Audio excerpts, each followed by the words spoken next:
Hoy vamos a iniciar una serie de disertaciones que tienen que ver con la temática de los afectos y el cuerpo. O sea, de esas enfermedades o trastornos que ustedes han escuchado como psicosomáticos, ¿sí?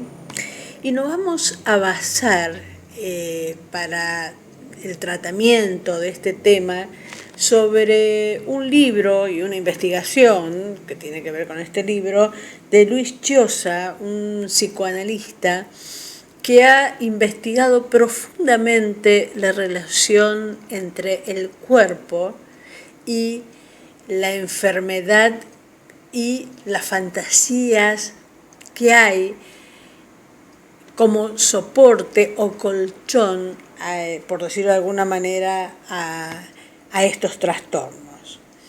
Comenzaremos diciendo que el cuerpo es lo que se percibe, ¿sí? A decir de Chiosa. Y la psique es aquello que posee un significado.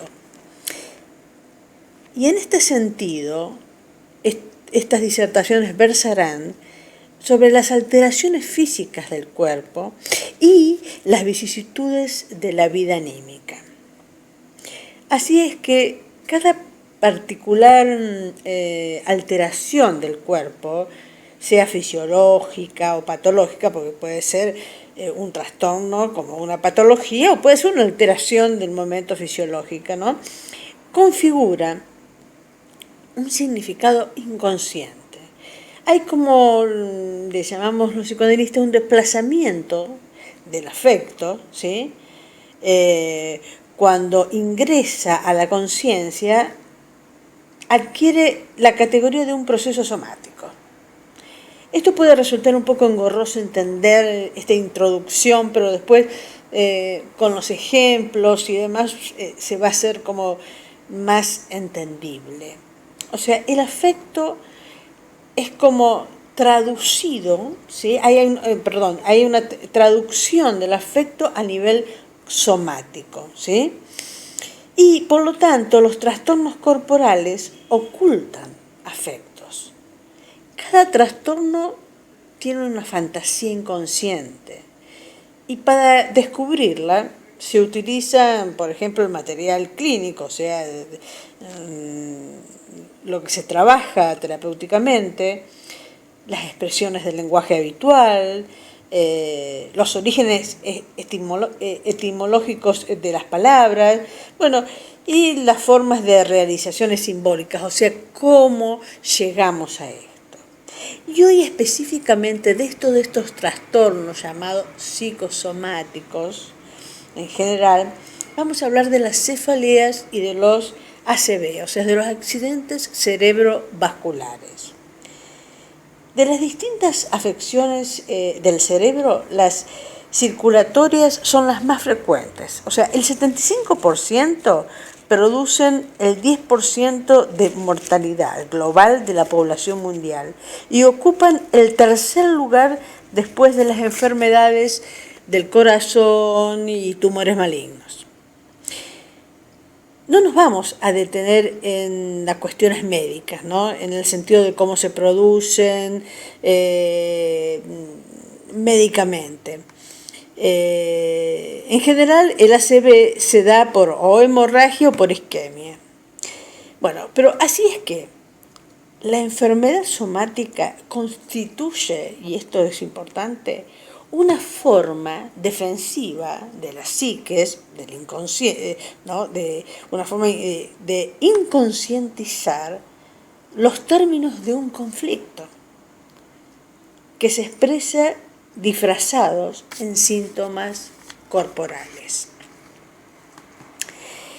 Los elementos de la teoría que sustenta Chiosa son los siguientes. Dice, es posible encontrar un significado inconsciente inherente a toda forma, función o proceso somático, ya sea normal o patológico. La existencia de este significado pone de manifiesto que el cuerpo posee la capacidad de ejercer una función simbólica. o sea, está representando algo, nos quiere decir algo, ¿sí? Otro de los elementos centrales de la teoría de Chiyosa dice: todo proceso corporal corresponde a una fantasía inconsciente, que es específica de ese proceso inherente. Podemos comprender que las enfermedades somáticas son, desde este punto de vista, particulares combinaciones de diferentes fantasías. Y por otro lado, nos dice: los procesos somáticos que la conciencia interpreta, o sea, lo que nos pasa en el cuerpo, la conciencia interpreta como fenómenos desprovistos de un significado afectivo. No nos damos cuenta que, por ejemplo, el ACV o la cefalea tienen un significado afectivo. Dice, corresponden a procesos de descargas que se producen a partir de una clave deformada. Clave que constituye el significado inconsciente del proceso somático.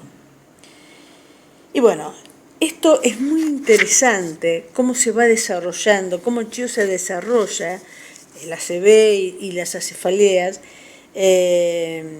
y de aquí en más vamos a empezar con este tipo de consideraciones. Por ejemplo, nos dice Chiyosa, la cefalea común, dice, él considera que hay como un lema, que es un representante del pensamiento, que tiene que ver con un afecto. Yo tengo, o sea, el sujeto tiene un lema, ¿sí? Y dice, sí, por el contrario, el conflicto afectivo perdura, el sujeto tiene un lema, esto es así, el lema, ¿no? ¿Qué es un lema? Yo tengo como una aseveración, esto es así. Ahora, si esto no resulta como yo pienso, o sea, si mi lema no es como lo considero, el conflicto afectivo perdura y el sujeto se encuentra en un dilema. El dilema, en tanto implica, dice, una coexistencia de dos cosas opuestas. Y aquí vamos, dice, o sea, se puede observar, dice, frecuentemente el gesto de rascarse la cabeza cuando una persona se encuentra ante una alternativa de esa índole. El rascado implicaría el intento simbólico de eliminar la excitación que no se puede tramitar. O sea, no puedo llegar a una conclusión de mi dilema. Y en estas circunstancias, el sujeto puede recurrir a su capacidad de pensar, intentando resolver este dilema, mediante la transformación del conflicto afectivo en un problema racional auténtico. Recordemos que un problema es una tarea propuesta al intelecto. Esto es una introducción para ver cómo los afectos se tramitan en lo corporal. Y esta es la introducción a las cefalías y al ACV. En la próxima disertación entraremos en lo medular de esta cuestión. Gracias por su atención.